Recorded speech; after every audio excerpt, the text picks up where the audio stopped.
High, আমি পূর্ব বর্ধমান থেকে শৈলী বলছি। কেমন আছো তোমরা সকলে? আশা করি সকলে অনেক ভালো আছো। চলে এসেছি নতুন আরেকটা ভিডিও নিয়ে, একদম কেউ স্কিপ করবে না। এখানে আমরা দুই ললিতা মিলে এখন গল্প করতে করতে যাচ্ছিলাম শিবরাত্রির জন্য আকন্দ ফুল আনতে। জানি ভিডিওটা দিতে অনেক লেট হয়ে গেছে, কারণ শিবরাত্রি তো দুদিন আগে চলেই গেছে, তাই না? কালকে আমি ভিডিও দিতে পারিনি কারণ এডিট করতে পারিনি গাইস। এটাই হচ্ছে গিয়ে আমার মানে মেন বিষয়, যে আমি এডিট করতে আমার খুব ভয় লাগে। মানে এডিট করতে গেলেই আমার কেমন জানি একটা লাগে, ভাবি যে আমি পরে করবো, একটু পরে করছি, থাক করে নেবো, আমি ঠিক করে নেবো। এমন করতে করতে দেখি যে আর এডিটটাও হয়নি আর ভিডিওটাও ছাড়তে পারলাম না। যাই হোক, অনেক জনযুদ্ধ করার পর হচ্ছে গিয়ে আমি এই কটা আকন্দ ফুল নিয়ে আসতে পেরেছি। আমি দেখতেই পেয়েছিলাম যে আমি দুটো প্যাকেট নিয়ে গেছিলাম, যে আমি অনেক ফুল আনবো এই আশা করে আমি গেছিলাম, গিয়ে দেখি গাছে একটা, তার জন্য ও কটা ফুল নিয়ে আমি চলে এসেছি। তখন আমি জানতাম না যে আমি শিবরাত্রিটা করতেই মজায় ছিলাম। আমি ভীষণ মজায় ছিলাম যে আমি শিবরাত্রি করব। এটা আমার সেকেন্ড টাইম শিবরাত্রি ছিল। যেদিন সংযম শুরু হয়েছিল সেদিন থেকে, মানে সেই দিন আর কি আমার পিরিয়ড হয়ে গেছিল, তাই জন্য আমি আর শিবরাত্রিটা করতে পারলাম না। মনে ছিল আমার এক রাশ কষ্ট, মানে কি বলবো ভাই, ব্রেকআপের থেকেও বেশি কষ্ট এটা, তোমরা কেউ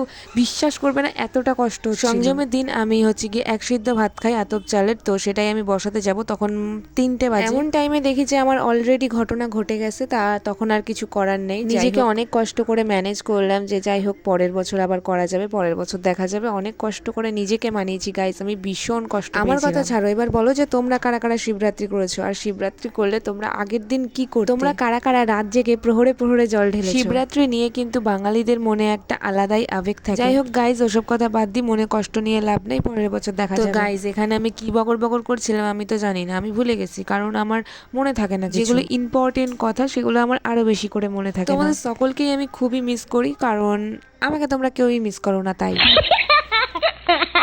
আমি তোমাদেরকে অনেক অনেক অনেক ভালোবাসি, কারণ তোমরা আমাকে ভালোবাসো না, তাই। আরে হ্যাঁ হ্যাঁ হ্যাঁ, তোমাকেই বলছি। হ্যাঁ, তুমি যে ফোন দেখছো, আরে হ্যাঁ, তোমার হাতের 4টে আঙ্গুল ফোনের তলার দিকে, আর হচ্ছে একটা বুড়ো আঙ্গুল যেটা হচ্ছে ফোনের ওপরের দিকে রয়েছে। হ্যাঁ, আমি ঠিকই বলছি, তোমাকেই বলছি। প্লিজ দাদা, আমাকে একটু লাইক কমেন্ট শেয়ারটা করে দেবেন।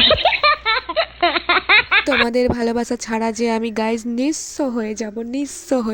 গাইজ, গিয়েছিলাম বাজারে, দেখেছিলে যাওয়ার সময় ঝুড়িটা মানে ঝাঁকাটা আর কি খালি ছিল, আর আসার সময় ভরিয়ে নিয়ে চলে এসেছি। এখানে ফল আছে, কিছু মিষ্টি আছে, মানে অনেক রকমের ফল আছে। এগুলো সবই শিবরাত্রির বাজার ছিল, যেগুলো আমার জন্য একদমই এখন বৃথা। আমি তখনও কিছুই জানতাম না ভগবান যে আমার উপরে এরকম একটা কাজ করবে। যাই হোক গাইজ, তখন আমি ভীষণ কষ্ট পেয়েছিলাম বলে রাত্রেবেলা আমি বসেছিলাম একটুখানি সাজুগুজু করতে। এখানে একটা গ্রামের মেয়ে একটু লুকটা করছিলাম আর কি, মানে মুখে মাখার কিছু নাই বলে আবার ভেবে নিও না যে মুখের মধ্যে আমি অনেক কিছু মাখবো, একটু কালো কালো হব না, একদমই না, কারণ ফিল্টারে সেসব কাজ করে দেবে, আর আমার মুখে মাখার কিছু নাই।